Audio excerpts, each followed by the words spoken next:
السلام علیکم، زه یم هدایت او تی ګوري پښتو ټیک د یوټیوب او فیسبوک طرف څخه پر یوټیوب باندې کتی چې زموږ چینل سبسکرایب کړی نه وي نو چینل سبسکرایب کړئ ترڅو ته له هره نوې ویډیو درځي او پر فیسبوک باندې زموږ پیج هم لایک کړئ. د نن چې کومه ویډیو ده هغه په دې باره کې ده چې د فیسبوک ورک سوي پاسورډ څنګه پیدا کړو او بل چې د فیسبوک نوم څنګه بدل کړو. دا دواړه ډېر مهم دي.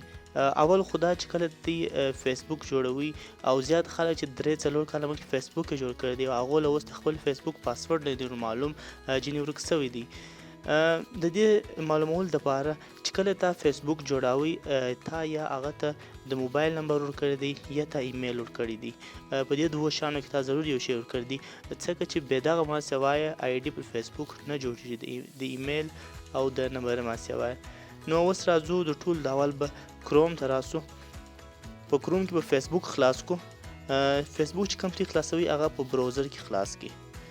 بیا دلته راسه فورګټن پاسورډ ته په دا لاندې باندې کلیک کوه او په دې کې به اول خپل که چیرې ستاسو ایمیل سره ایمیل و او که چیرې ستاسو نمبر سره نو نمبر و نو په دې کې زه زما نمبر ومه بیا پر سرچ که اوس چې زما په نامه باندې په دغه نمبره په نامه باندې که چیرې یو آی ډي هغه به مخته راسي.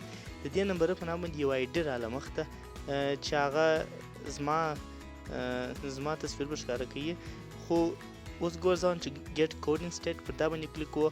اوس تا له اپشنان راوړي پر دغه نمبرې چې کومه آی ډي ده دلته تا په ایمیل باندې کوډ در واستوم چې ته پاسورډ ریکور کړې او که په اس ام اس باندې که چیرې ستاسو موبایل نمبر سره نو تی د اس ام اس باندې کلیک کوئ او که چیرې ستاسو ایمیل سره نو پر ایمیل باندې کلیک کوئ. ما سره اوس چې دی هغه ایمیل سته موبایل نسته موجود زه د کوډ چې کله ماته راسي نو زه به کې ووم نو زه پر دا ایمیل باندې کوم.